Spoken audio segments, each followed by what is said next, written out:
আরে হাতি দিদি, ছানাকে নিয়ে এদিকে কোথায় যাচ্ছ? তোমাকে এত গম্ভীর লাগছে কেন? কি হয়েছে হাতি দিদি? এই বন ছেড়ে চলে যাচ্ছি টুনি।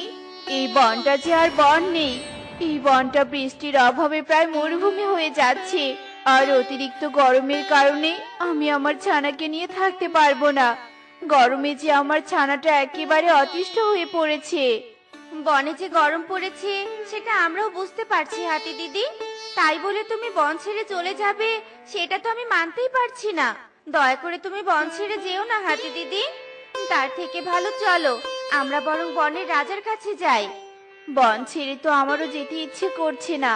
এই বনের প্রতি তো আমারও কম মায়া নয়।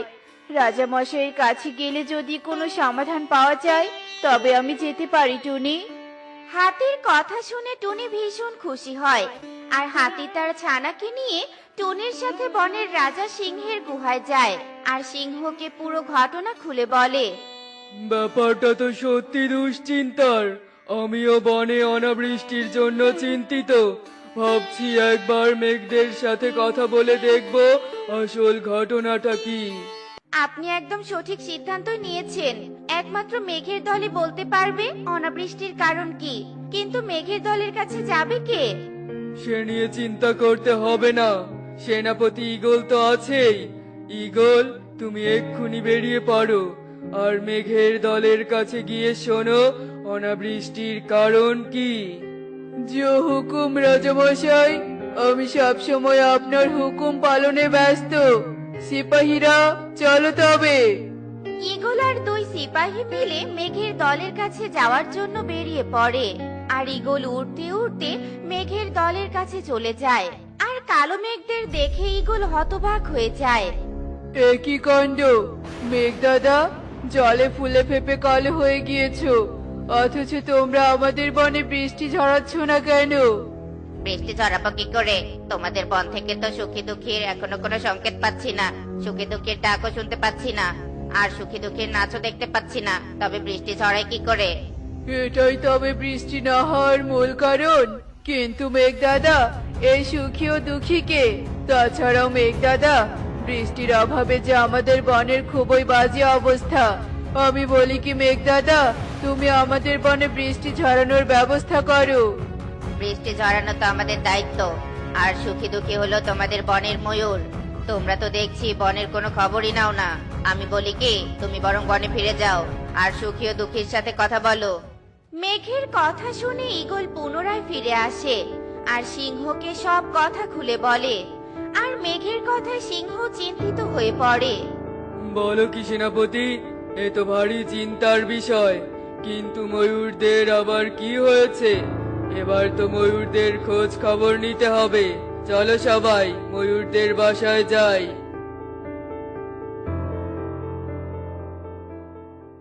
আমি বুঝি কোনোদিনও সুস্থ হতে পারবো না রে বোন। আমাকে বুঝি এবার পৃথিবীর মায়া ত্যাগ করতে হবে। শরীরটা যে দিন দিন খারাপ হয়ে যাচ্ছে। কিচ্ছু হবে না তোমার, তুমি একটু ধৈর্য ধরো, দেখবে সবকিছু ঠিক হয়ে যাবে। তুমি একদম নিরাশ হও না। তোমরা নিরাশ না হলেও আমরা কিন্তু এতদিন খুব নিরাশ হয়ে পড়েছি। তোমাদের কি হয়েছে? তোমরা মেঘের দলের কাছে কোনো সংকেত পাঠাচ্ছ না কেন বলো তো? কি করে সংকেত পাঠাবো রাজামশাই? আমার বোন যে খুবই অসুস্থ। আর অসুখের জ্বালা নিয়ে দুঃখী বোন আমার বিছানা ছেড়ে উঠতেই পারছে না। আমি তো আমার বোনের সেবা যত্ন করে সময় পাচ্ছি না। এ তো দেখছি ভারী মুশকিল ব্যাপার। রাজামশাই, বৃষ্টির জন্য আগে দুঃখী ময়ূরের চিকিৎসা করিয়ে দুঃখী ময়ূরকে সুস্থ করে তুলতে হবে।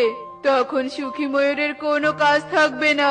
তখন দুই বোন মিলে পেখম তুলে নেচে গিয়ে বৃষ্টির আহ্বান করতে পারবে।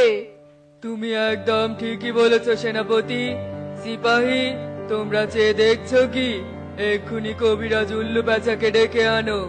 দুঃখী ময়ূরকে যত দ্রুত সম্ভব সুস্থ করে তুলতে হবে। রাজা সিংহের হুকুম শুনে সিপাহীরা উড়াল দেয় আর দ্রুত কবিরাজ উল্লু প্যাঁচাকে নিয়ে আসে।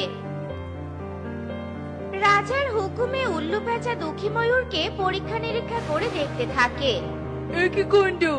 দুঃখী, তুই এত বড় অসুখ বাঁধালি কি করে? এই রোগের চিকিৎসা তো আমারও জানা নেই।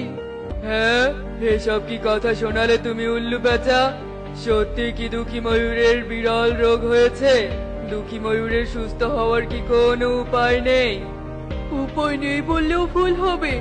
আসলে রাজামশাই, আমি এই রোগের ঔষধ না জানলেও আমার ওস্তাদজি হয়তো এই রোগের ঔষধ জানবেন। যাক, তবু একটু স্বস্তি মিলল। কিন্তু কবিরাজ মশাই, আপনার ওস্তাদকে, আপনার ওস্তাদের সম্পর্কে তো আমরা কেউ কিছুই জানি না। আসলে আমার ওস্তাদ পাশের বন থেকে কিছুটা দূরের পাহাড়ের গুহায় থাকে। আমি সেখানে গিয়ে কবিরাজি শিখে এসেছি। রাজামশাই, আপনি বরং আমার ওস্তাদজির সাথে যোগাযোগ করুন। দুঃখীকে সুস্থ করার জন্য যে আমাদের সব চেষ্টাই করতে হবে। বনের স্বার্থে যে দুঃখীর সুস্থ হওয়া দরকার। সেনাপতি, তুমি আর দেরি করো না, তাড়াতাড়ি বেরিয়ে পড়ো। আমি বলি কি পেঁচা, তুমিও সেনাপতির সাথে যাও, তবে দুঃখী ময়ূরের চিকিৎসা আরো সহজ হবে। রাজা সিংহের আদেশে সেনাপতি ঈগল, কবিরাজ উল্লু পেঁচা আর সিপাহীদের নিয়ে বেরিয়ে পড়ে। উঠতে উঠতে সকলে মিলে বন পেরিয়ে পাহাড়ের গুহার কাছে পৌঁছে যায়। আর গুহার ভিতরে ঢুকতেই ওস্তাদ বৃদ্ধ কবিরাজকে দেখতে পায়। আরে কবিরাজ, তুই এতদিন পর হঠাৎ কি মনে করে আমার কাছে, সাথে আবার পাখিদেরও এনেছিস? কি সমস্যা হয়েছে কবিরাজ? আমি অনেক বড় সমস্যার সম্মুখীন হয়ে আপনার কাছে এসেছি ওস্তাদজি। আসলে আমাদের বনের দুঃখী ময়ূরী এক বিরল রোগে আক্রান্ত। আমি কিছুতেই সেই রোগের ঔষধ মেলাতে পারছি না। এরপর কবিরাজ উল্লু পেঁচা তার ওস্তাদকে সব কথা খুলে বলে। আর এসব কথা শুনে ওস্তাদ গম্ভীর হয়ে চিন্তা করতে শুরু করে।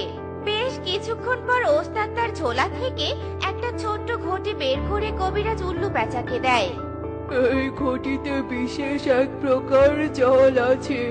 এই জল অসুস্থ দুঃখী ময়ূরের মাথায় ঢেলে দিলেই ময়ূর সুস্থ হয়ে যাবে। সত্যি বলছেন ওস্তাদজি? আসলে দুঃখী ময়ূর সুস্থ হবে? আমরা আপনার কাছে অনেক কৃতজ্ঞ। আপনি আশীর্বাদ করবেন ওস্তাদজি। আমি আপনার কাছে শিক্ষা লাভ করে খুবই গর্বিত। আপনি আমাকে আশীর্বাদ করবেন। তবে এবার আমরা আসি। আর একটু সহ্য করো দুঃখী ময়ূর। আমার মনে হচ্ছে কবিরাজ আর সেনাপতি একটা বিহিত করে তবেই ফিরবে। ওদের উপর আমার পূর্ণ বিশ্বাস আছে। আর একটু ধৈর্য ধরো। আর ধৈর্য ধরতে হবে না রাজামশাই, আমরা চলে এসেছি। এবার দুঃখী ময়ূর সুস্থ হবেই। সেনাপতি ঠিকই বলেছে রাজামশাই। ওস্তাদজি আমাকে এক বিশেষ জল দিয়েছেন। আমি এক্ষুনি এসব জল দুঃখী ময়ূরের মাথায় ঢেলে দিচ্ছি।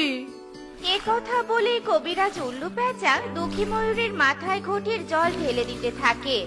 আর মুহূর্তের মধ্যে দুঃখী ময়ূর বিছানা ছেড়ে উঠে পড়ে। আমার শরীর একদম ঠিক হয়ে গেছে। সখী, আমি সুস্থ হয়ে গেছি। দেখ দেখ সখী, আমি একদম সুস্থ হয়ে গেছি। ওরে, আমার বোন ভালো হয়ে গিয়েছে রে। এবার আমরা পেখম তুলে নাচতে পারবো। দুঃখী ময়ূরের সুস্থ হওয়ার আনন্দে সুখী ও দুঃখী ময়ূর পেখম তুলে নাচতে শুরু করে। আর এই দৃশ্য দেখে মেঘের দলও বৃষ্টি ছড়াতে শুরু করে। আর বহু অপেক্ষার পর বৃষ্টির দেখা পেয়ে বনের সব প্রাণী আনন্দে আত্মহারা হয়ে বৃষ্টিতে ভিজতে শুরু করে। দেখলে তো বন্ধুরা, সকলের প্রচেষ্টায় কিভাবে সমস্যার সমাধান হলো। আসলে সবার সম্মিলিত প্রচেষ্টা থাকলে সব বিপদেরই সমাধান করা সম্ভব। এমনই সব মজার মজার শিক্ষণীয় টুনি পাখির গল্প পেতে আমাদের পাশে থেকো। আর গল্পটি কেমন হয়েছে তা কমেন্টে জানাতে ভুলো না কিন্তু।